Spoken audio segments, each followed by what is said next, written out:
I think about America, I think of so many things. It's my country, the United States, and it means so much to me. Green, green forests, having nice schools, voting for the president, red, white, and blue, playing in my neighborhood, believing in dreams. Whoa, this is America to me.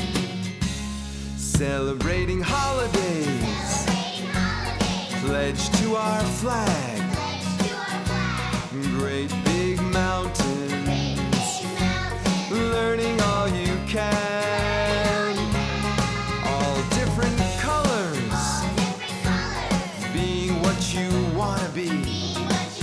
Whoa, this is America to me.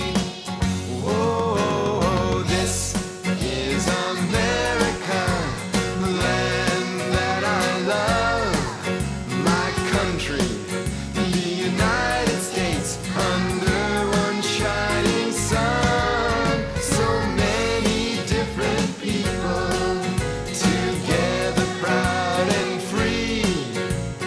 This is America, America to me. All kinds of ice cream, animals on farms, pilgrims at Thanksgiving, boats, trains, and cars, helping each other, people I love. Whoa, this is America to me. Whoa, this is America, land that I love, my country, the United States, under one shining sun. So many different people, together proud and free. This is America, America to me. This is America, land that I love, my country, the United States, under one shining sun. So many different people, together proud and free. Oh, this is America, America to me.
I pledge allegiance to the flag of the United States of America and to the republic for which it stands, one nation, under God, indivisible, with liberty and justice for all.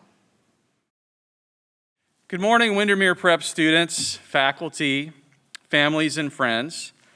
As you know, it has been an important tradition for our school to pause and honor our veterans on Veterans Day.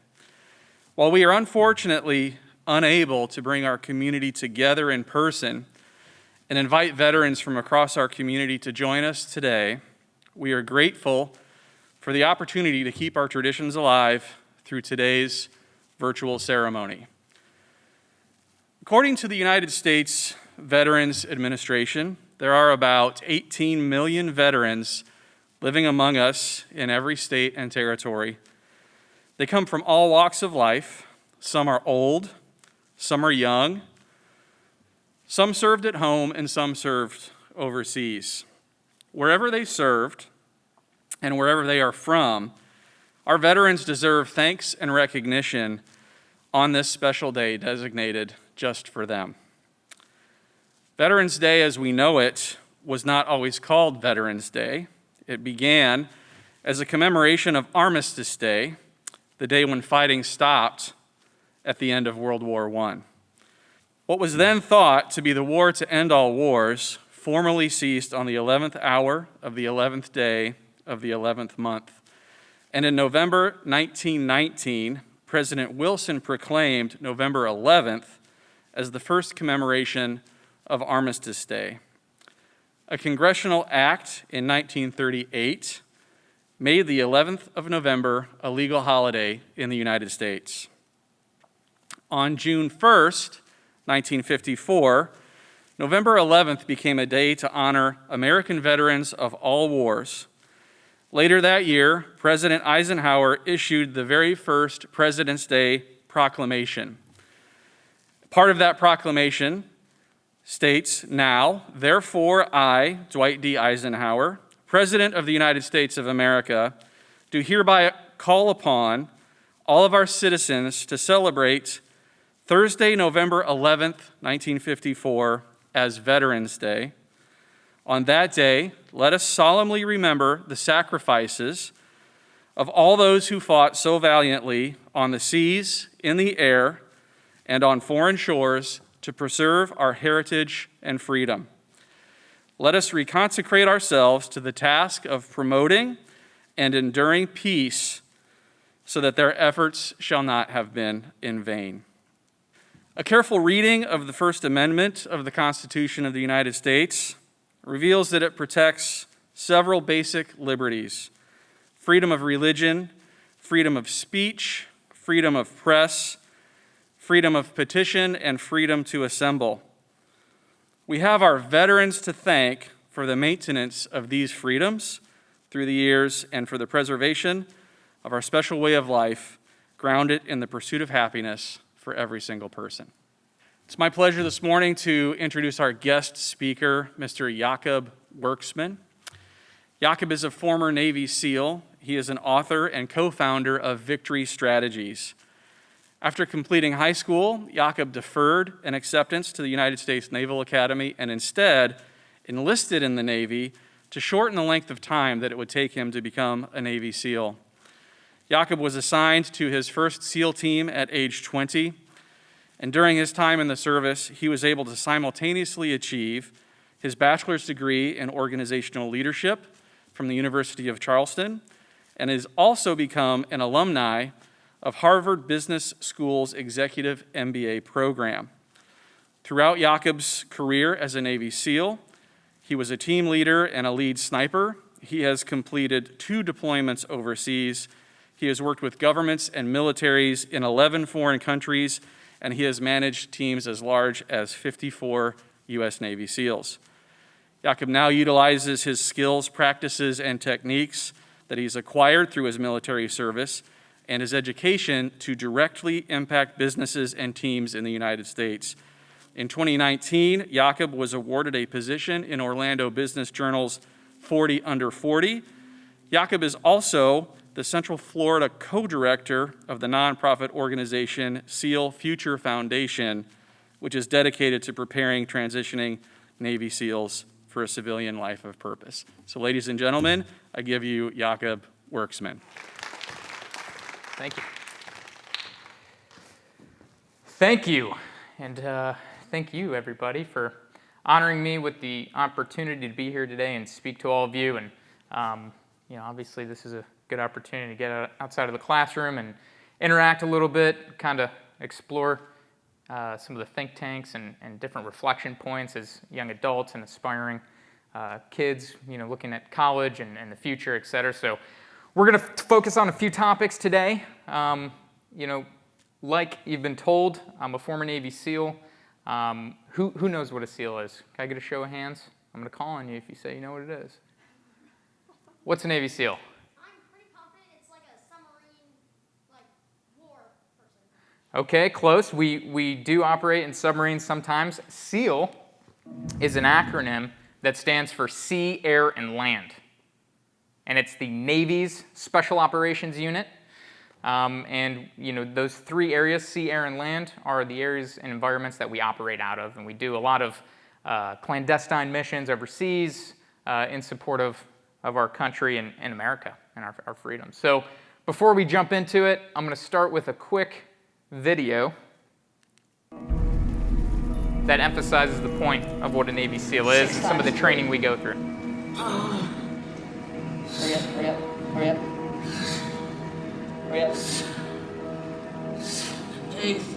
18. Oh!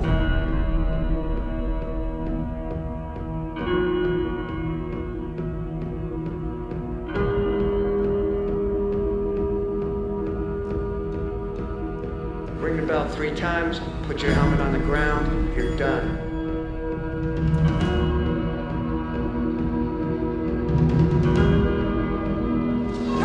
You don't make it! You do it again! Have you been tested this hard ever in your life? Never. Winning here is a conscious decision. Make up your mind whether you want to pass or choose to fail. All right, now, gentlemen, I'm going to introduce y'all to something called not being able to breathe. Andrew, come back! Come back to the light.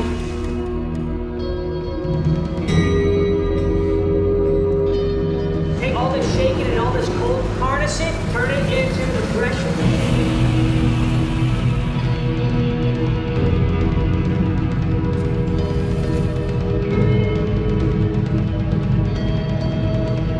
You just prove to your bodies, through your mind, that you can push yourself further than you thought possible.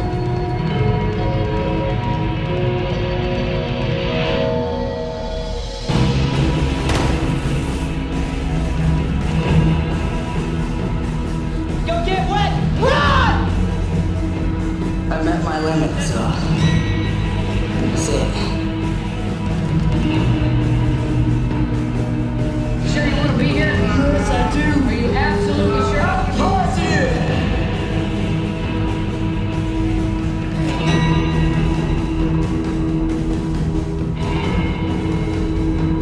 Whatever you have to do, just find an excuse to win. Keep going.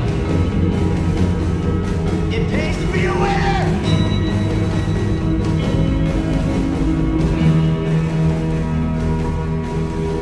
I like having my buddies that I can depend on, and I would like for them to be able to depend on me.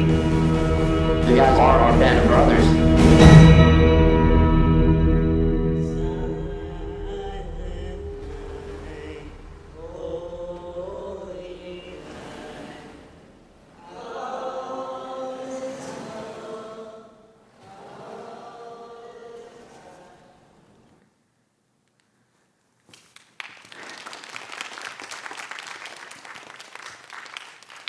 All right, so the water you saw there is freezing cold that we were laying in. And so if anyone falls asleep today, we got a bucket of ice water right in the back over there. So we're going to take repetitions and jump in there. No, but in all seriousness, that's a video excerpt from the movie Lone Survivor. It comes from the beginning, and it highlights the selection and the training that Navy SEALs endure, people that want to become a Navy SEAL endure, and that's called Basic Underwater Demolition SEAL Training. It's 6 months long if you don't get hurt. And when I showed up to BUD/S, our original class size was 360 people. And these are individuals who are already qualified, right? We had a a former Olympian in my class. We had a former Major League Baseball player in my class, and both those individuals quit and didn't make it through. And so out of the 360 people that made it, or that showed up to Buds, only 40 originals made it through.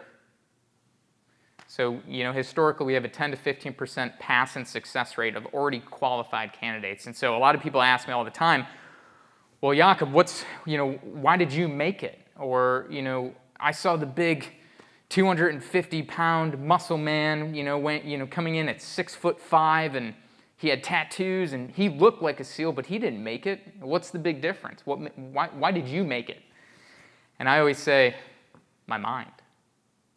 The persevere, the resilience, my mindset to win. And so that's a few of the things that we're going to talk about today as we dive into the training, or into this presentation and some of the training aspects that I endured.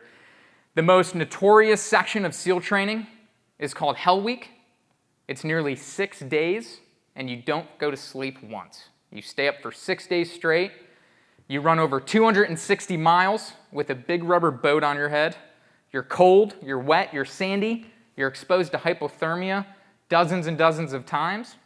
And so all of these things are to test you in your physical capabilities and push you in your limits, but most importantly, it's to test what you can achieve mentally.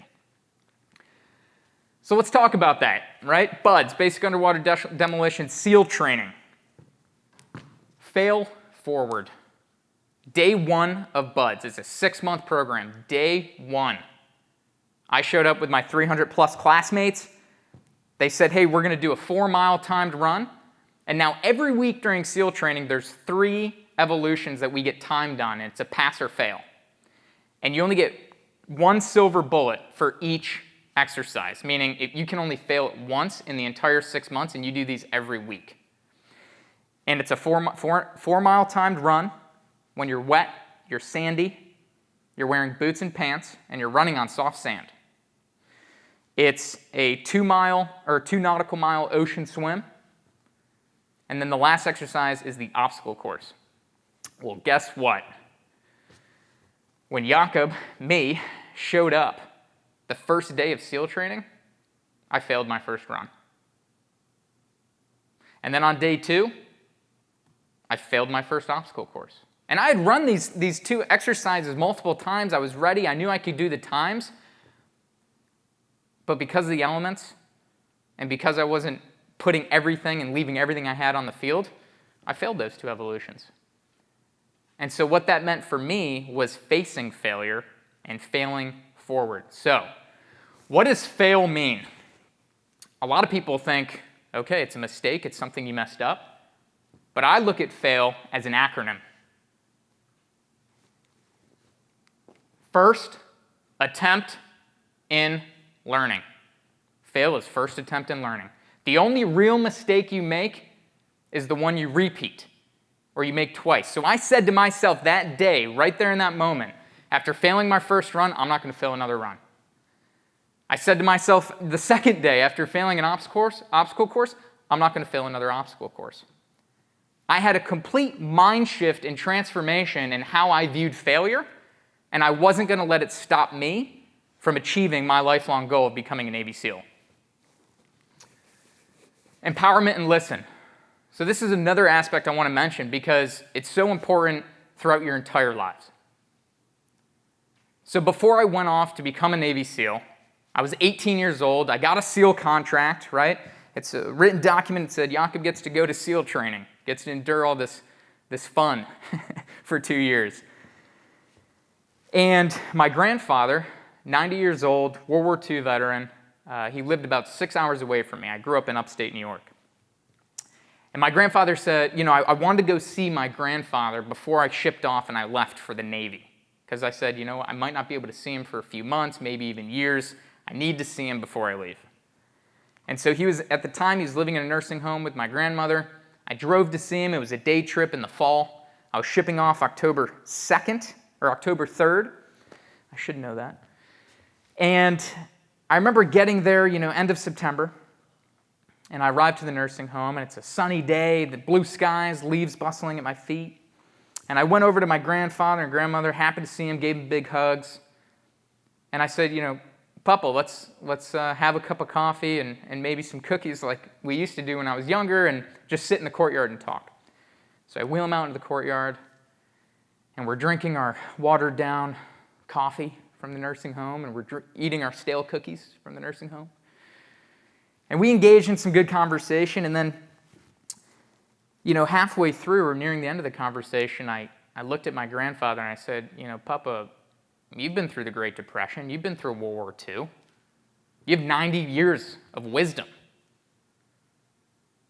So out of all of that life experience, if you wanted me to know one thing, what is it?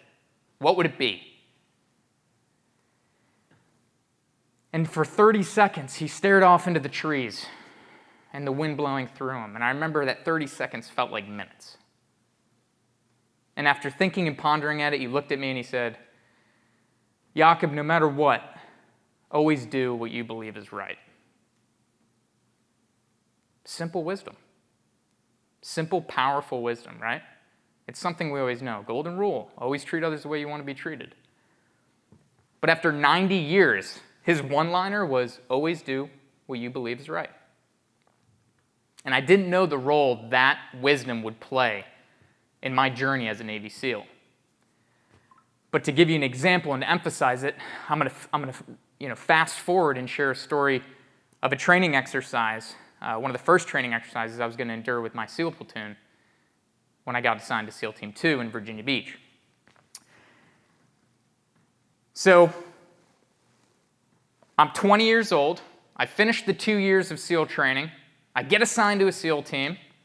And up until this point, I had done 50 military free falls. I had jumped out of an airplane 50 times to train under a parachute and how to go into a target in a clandestine way from the sky.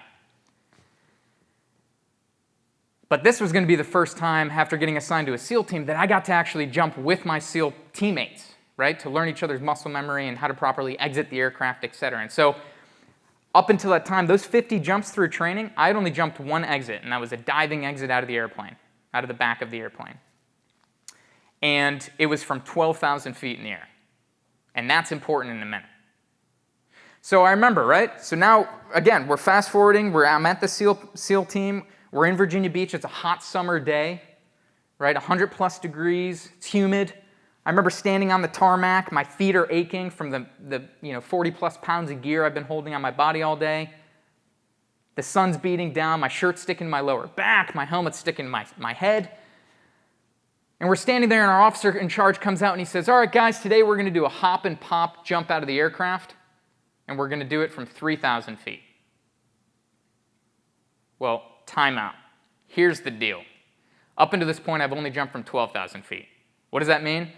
That means after I get under canopy, after my parachute deploys, I have roughly 60 seconds until I hit the ground. So if I have a malfunction or a problem in the air, I have 60 seconds to figure it out.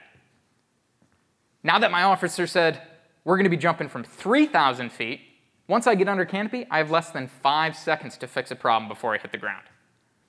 Pretty significant difference. And so right in that moment, I heard my grandfather's words. Always do what you believe is right. And so not feeling comfortable with the situation, I went over to my officer and I said, hey, sir, is there a possibility we could try this new exit out of the aircraft that none of us have ever done before? Can we try it from 12,000 feet so in case someone messes it up, we have extra time to fix it? And he laughed at me. And he said, you guys will be fine, Jakob. And that didn't sit well with me, so I stared him in the eyes and I said, well, sir, if I or any of my teammates die today, it's your fault. And so we ended up going up in the aircraft. We ended up jumping from 3,000 feet. We did our hop and pops, all 18 of us. And thankfully and fortunately, no one got hurt or injured. But that wasn't the same thing 2 months later when my colleague and teammate, Jason Kortz, who I had finished SEAL training with, or I'd been through SEAL training with, raised the same concerns to his officer in California and was disregarded and rejected just like I was by his officer. And Jason, a newlywed in his 20s, never deployed before, went up in the aircraft, exited with a hop and pop from 3,000 feet, had a malfunction, didn't have enough time to fix it, hit the ground and died.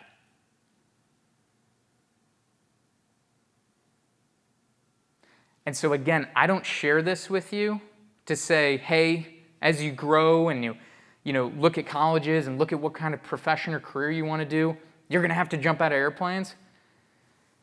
I share this with you to emphasize the importance of always speaking up and always raising a concern or opinion for what you believe is right. It's having that moral fiber. You're going to feel a lot of pressure and influence, whether it be from friends, from colleagues, from parents, from staff, anything you can regard, right? Just from peers around you. But if you don't know who you are and you don't believe what's happening is right, speak up and say something, and you could just save a life of yourself or a friend. And another big emphasis here is I was 20 years old. I was the youngest guy in the SEAL platoon, and I still raised my hand to voice a concern because I was listening to my grandfather's wisdom. I hope that resonates with you. All right, so now we brought you down a little bit, now we're going to bring you back up. So to think about something, more meaningful, does anyone have an idea what PMA means? PMA means positive mental attitude. Positive attitudes are contagious. So are negative ones. So don't give in to negative ones and always have a positive mental attitude. When we're in the worst of conditions in SEAL training or overseas in a training operation or real operation, we don't focus on the negative that's happening or taking place. We only focus on the positive because that enlightens the atmosphere and keeps us all motivated. So I wanted to share this picture of myself. Like you were told, I was a sniper in the SEAL teams, which means we shoot a long gun, a really long distance. And we were here in Hurlburt, Florida, and it was super hot out, another hot summer day. And our corpsman brought us all popsicles. So you had grown, barrel-chested freedom fighter Navy SEALs eating popsicles on a shooting range. So I thought that was pretty funny, and it really highlights and emphasizes the point and what I mean by having a positive attitude. And to further emphasize that point, I'm going to share what I think is a hilarious story from the second phase of SEAL training where I was involved.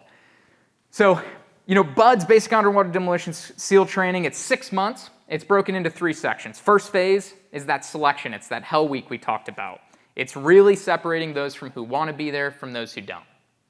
Second phase is the dive phase, where we focus on underwater tactics and scuba diving and closed-circuit diving. And then third phase is weapons and demolitions. And it's just mastering the fundamentals and getting caught up with the basics. So we're going to focus on the second phase. Do I have any scuba divers in here? Anyone that's ever scuba dived in their life? All right, my man. So what we would do is we had this thing called Draeger Hell Week, where the Draeger was a closed-circuit diving rig that we would use that didn't give off any bubbles, right? So you couldn't see anyone was diving underwater from the surface. But with that, it was a very complicated rig where you'd have to piece together all of the parts every morning before and after every dive. And so I remember it was a cold, wet, dewy morning in San Diego or Coronado, California, just south of San Diego.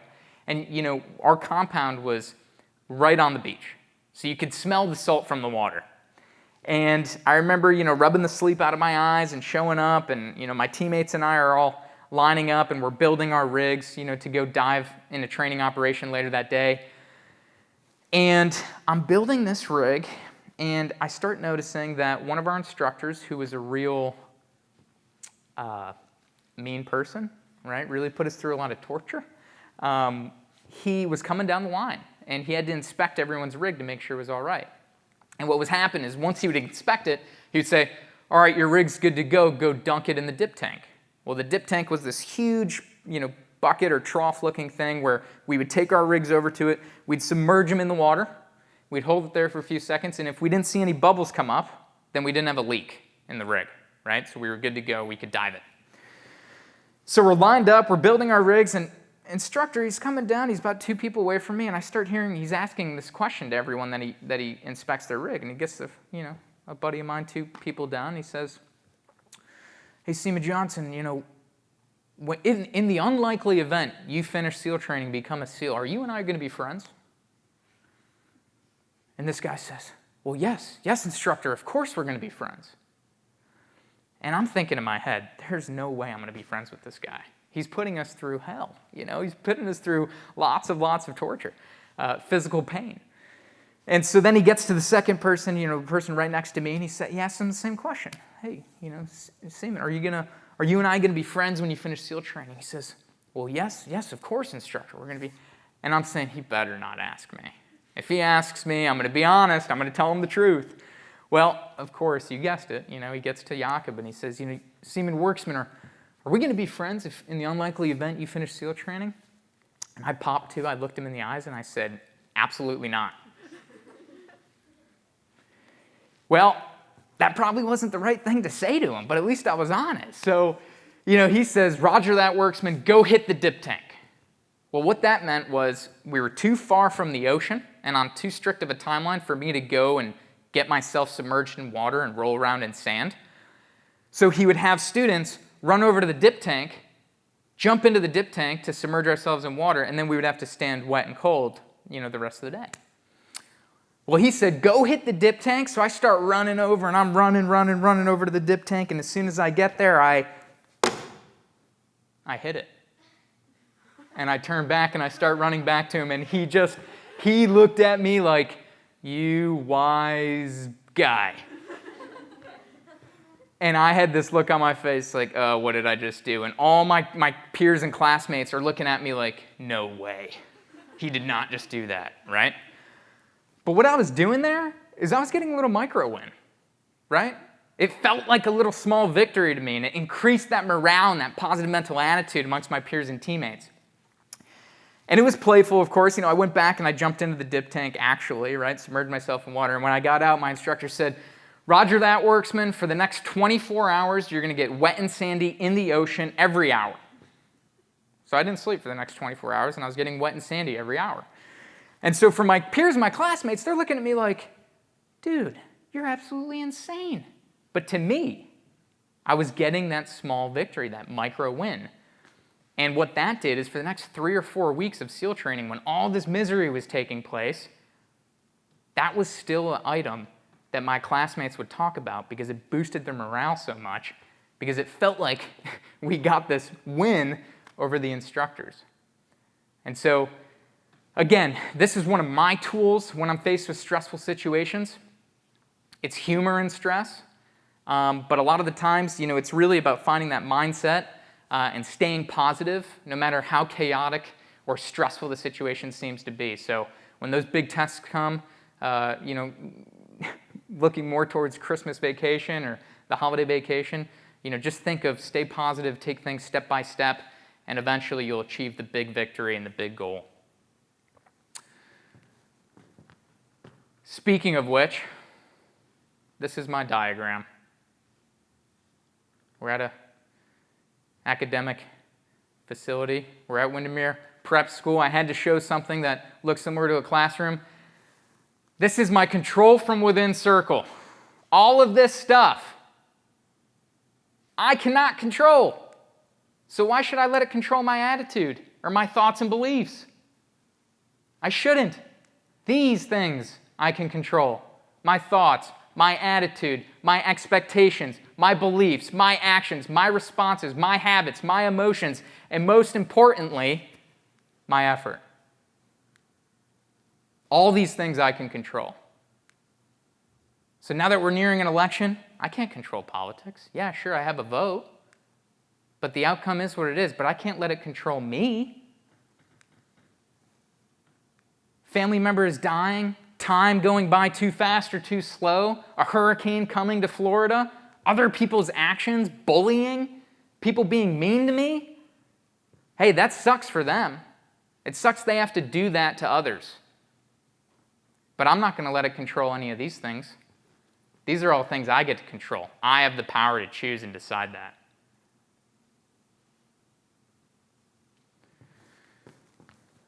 If I can have a few volunteers, tell me what you want to be when you grow up. You in the back, middle. I want to be a professional football player. Professional football player. What do you want to be? A computer engineer. Computer engineer. Veterinarian. Veterinarian. I want to be a neurosurgeon. Neurosurgeon. What's that? Vaccinologist. A reporter. Reporter. Here's my challenge to you. Along your journey, there are going to be people that say you can't be those things. There are going to be people that say, why don't you find something more practical to do? Why don't you settle for something less? Or maybe you say it inside your mind. You know what? I don't need to accomplish that crazy goal. Get those negative thoughts out of your head. Achieve your goals. Go talk to your parents. Go talk to family members. Go talk to adults. Ask them, when you were my age, what did you want to be? Chances are, they're going to say something different from their current profession. Somewhere along the line, they gave up on achieving that goal, or they settled for something less than. Don't be that person. You have the world at your fingertips. This is the time you not only get to decide what type of individual you want to be, but who you want to be, what profession you want, what you're going to be okay with. Have that reflection. Look within and ask yourself, who do I want to be? And then establish a goal and a plan to achieve that goal.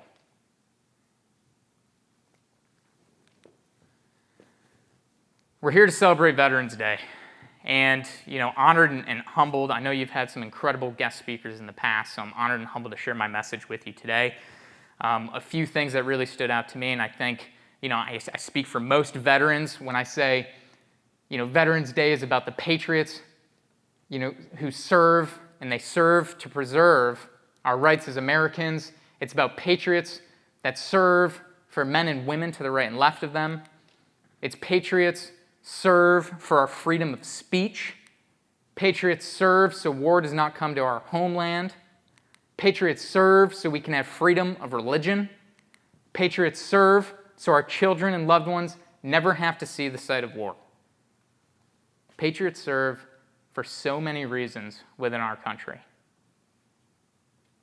But I'd say one of the biggest reasons, besides the men and women to the left and right of them, is so that everyone else, the people that they love, can get out there and prosper and achieve those dreams and accomplish what they want to and never have to see the sight of war. And so if I leave you with anything today, I want you to remember that you are American and not Americant. Thank you so much. I want you to win as an individual. I want you to win as a teammate. And most importantly, I want you to win at life. So get out there and crush it. Thank you, everybody.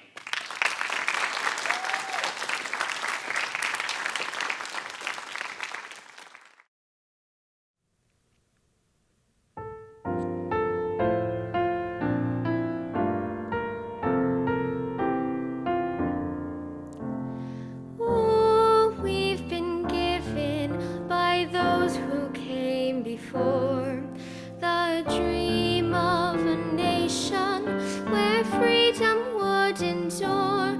The work and prayers of centuries have brought us to this day. What shall be our legacy? What will our children say? Let them say of me, I was one who believed in sharing the blessings I received. Let me know in my heart when my days are through. America, America,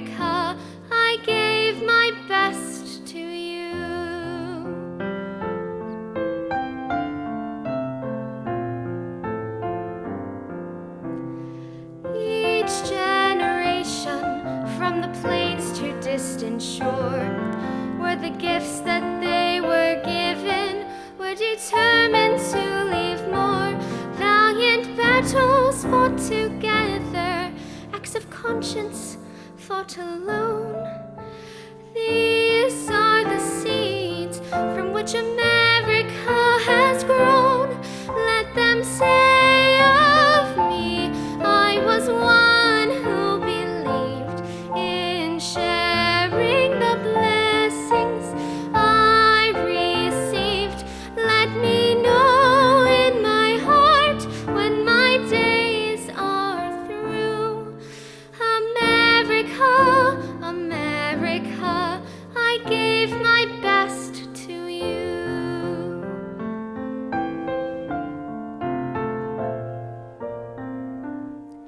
For those who think they have nothing to share, who fear in their hearts there is no hero there, know each quiet act of dignity is that which fortifies the soul of a nation that never dies.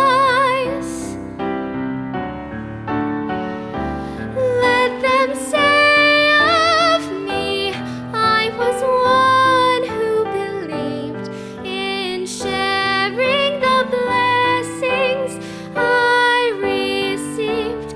Let me know in my heart when my days are through. America, America, America, America, America, America. I gave my best to you.